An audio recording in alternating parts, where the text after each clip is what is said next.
say is that I've grown up in a musical family. My uncle is a musician in England, and he kind of inspired me to get into music. As far as my journey, I've always been very introspective, and so my early teenage years I started writing. I remember the first real rap that I wrote was called Let My People Go, and was talking about the system. It's crazy because it was about over a decade ago, and it's still very relevant to today. And so yeah, I got into that, got into making music, taught myself how to play keyboard and stuff like that. And from there, you know, because I have the mindset of an artist, I'm always looking for muses and a way to grow. So, you know, from then until now, it's just been growth on top of growth on top of growth. I don't have time to talk about my musical journey, but definitely family has been one of the biggest influences music goes. So, ever since I was a young kid, I've always loved rap. I remember just getting a Prince of Egypt CD, and it had a bunch of different artists on there. There was a rap song on there, and I would play it over and over and over again, and I just loved it. So as I grew older, began just searching the internet, different artists, rap, and I began to just discover my own personal love for rap, for hip hop, just for everything musical, and here I am today. Well, I've always been surrounded by music. Like as a kid, my parents both sang, they're both singers, and my dad plays guitar. So I've always been surrounded by music. So I think it was kind of just, it was hard not to like love it because it was everywhere for me. And I fell in love with singing. I got to sing like in choirs and stuff, and I really loved the way that like felt. Like I was praising God and I was ministering to people, and I really loved that. So I guess just being around it and submerging myself into it made me realize it's something that I love to do and I want to do.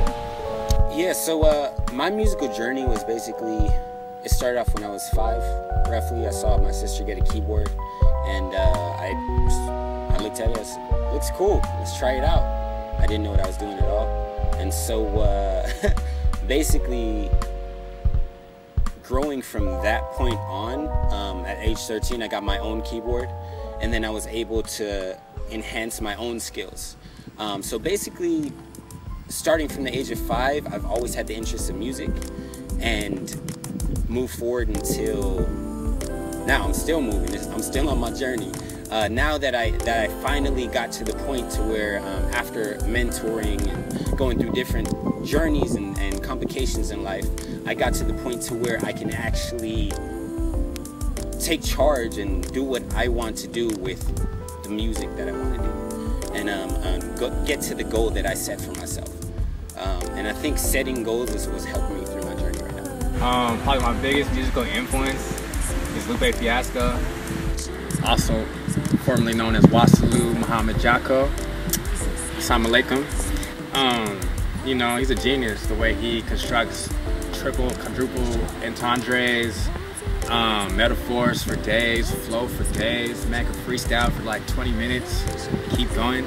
So I look at rap like that as an art form and study it and try to construct verses like that. Rappers like that don't really get the critical or commercial acclaim that they deserve. But to me, as an artist who looks at rap as an art form, it's like heaven. Like listen to like a verse and it just draws from different references for time. Another influence would be Andre 3000, Obvious Reasons, Nas. There we go. My musical influences, no one hate on me, but as far as music goes, my biggest influence right now is Kanye. Just because I'm into producing, like a lot of the stuff that I do for J.P.P and just in life is production of music, and he's more than just focused on the beats that he makes. He wants to create an experience, you know what I mean? Everything he does is like 100% from the heart, and a lot of he has classical influences and stuff like that, and I don't think I've ever heard a Kanye beat that I didn't like. As far as vocals, lyrics, Lauryn Hill, oh my gosh, Lauryn Hill is just from since I was a kid. Like her Miseducation album was geared to young women, and that really empowered me to know that, you know, even though I grew up around guys, this music isn't a guy's thing, it's a human thing. And she really just built me up. So those are my two top influences off the top of the dome. Musically, Little Dragon, Bjork, like all kinds of craziness. But yeah, definitely Kanye and Lauren right now are my biggest muses. My biggest musical influences are my parents, of course, because that's like the first place you learn anything from. So my mom was always singing and my dad was always like making acoustic versions to every song, just because like that's his instrument. So he'd take literally every song, like on the radio, it could be hip hop, and he'd make like an acoustic version of it. And I remember loving the sound of the acoustic guitar so much that I was like, I have to learn how to play it. Like, it's amazing, it's beautiful. And I remember like me and my mom singing in the car together all the time. So those are my first influences. Those are my biggest influences. So music influence, basically growing up, Kirk Franklin, he was my number one. Like, that's who I wanted to be. Like, I saw him on stage, choir, energy level was up to here. I was like, yo, that's like me. I want to do that, but how do I get there? You know what I mean? So he kind of helped me, even though he doesn't even know, he kind of helped me gain curiosity to pursue where I'm at now, you know, and pursue my goal, which is to be the company and the CEO of a business production group, you know what I mean? And pretty much him, and also going forward to about when I started producing, I went to La Sierra, and it was probably 6 years ago, roughly. Ryan Leslie, he was phenomenal. He plays like 22 instruments. At the time I played 4, I thought it was dope, and then I saw him on a video. I was like, oof, okay, so I got some work to do, you know. And then looking at different videos and seeing his journey actually inspired me. Like, if he can do this, I can do this as well. He's human, I'm human, we should do this. And so, like, that's what helped me out. He's one of my biggest influences, still is, and yeah, if you haven't heard of him, you should look him up, and you can get inspired. So as an artist, J.P.P to me is family. I remember when Joe first came to me with the concept, I was like, this is dope, because you know, as an individual branching out and collaborating with people, you find that it's all about the money in the music industry. But when you're a collective group and your family and you all have these ideas, like-minded ideas too, that's really important. That you can come together and create. And there's so much more to be gained working together than working by yourself. To me, J.P.P, you're gonna hear this a lot, J.P.P is family. It's not just family, but it's a symbol for chasing your dream. It's a symbol for no matter what. Musically, I mean, I've been with my brother doing music for years and years, and we work with a whole bunch of different artists, and the only thing that we have in common is that no matter what artists fall to the wayside or whatever, we have each other,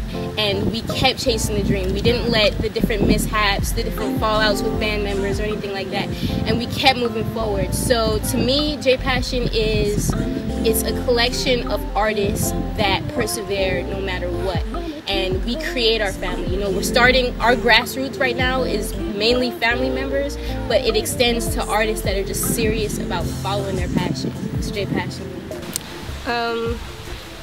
J.P.P is an opportunity to work with a really talented group of people who are like all inspired towards the same goal. Everybody has a different talent, a different part that they play, and it's nice to have like a place where you can use your talent and be part of something that's like going to be great. So J.P.P, what that is to me is pretty much a networking place, a place where artists can come to and also be inspired. A lot of people see me and they're like, how is he happy all the time? Literally, it's a place to where there's no judgment. You can just do what you're created to do and get excited about it and be successful in it, and also learn and just flourish. and move forward. It's an exciting thing to get excited about. So I said exciting like a billion times, but I'm too excited about J.P.P Productions because if you are involved with it, what it's going to do for you is change your life. So to aspiring artists or artists in general, I would just say stay true to yourself. I see a lot of people changing for the money. It is cliche, but it happens. So, you know, stay true to you. To aspiring artists, I say chase your dreams. J.P.P isn't just about music, it's about art in general. I say persevere. I say don't let anyone tell you what you can and can't do. I say don't put yourself in a box. You know what I mean? A lot of times as artists, we wanna get known, so we gear things toward what we think people want. Make music out of your passion, out of your love. Be unique. Be you. Make whatever art. Just be you and allow yourself to grow. Don't limit yourself. I would caution them as aspiring artists, people who have gifts, to remember that when God gives you a gift, He gives you a responsibility, because with this gift you get to become somebody who influences other people, who inspires other people. So you have to be aware of the way that you're acting and the words that you're saying and the things that you're singing about, writing about, talking about. People are listening to what you're saying and they're going to imitate whatever you're portraying because you're this person that they look up to. You can't, I mean you can just say a bunch of nonsense, but you have to realize like people are looking up to you. So for aspiring artists, basically chase your passion. So the slogan of J.P.P Productions is chase your passion, achieve dreams. You were born with a dream, so what you want to do is go for it and don't stop. There's a quote I like. It goes like this: whether you say you can or you can't, you're right. So the only thing that can stop you is pretty much you. So what you want to do is say, I can, set goals for yourself, make sure you're hitting them. If you don't, it doesn't mean you failed for life. Get back up and try again. And keep going till you get there. Served on a platter with some crackers, hair is splattered when rejection strikes. Time to fix is what I would like, but alas, dreams in the real war like Tina and Ike fighting for control.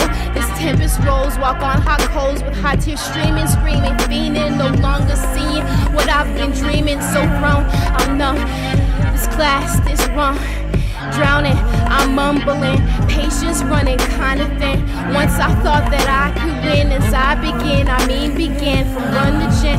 Father, forgive the times I sin, I'm lost within, lost my will and discipline. God, can you change this heart of tin?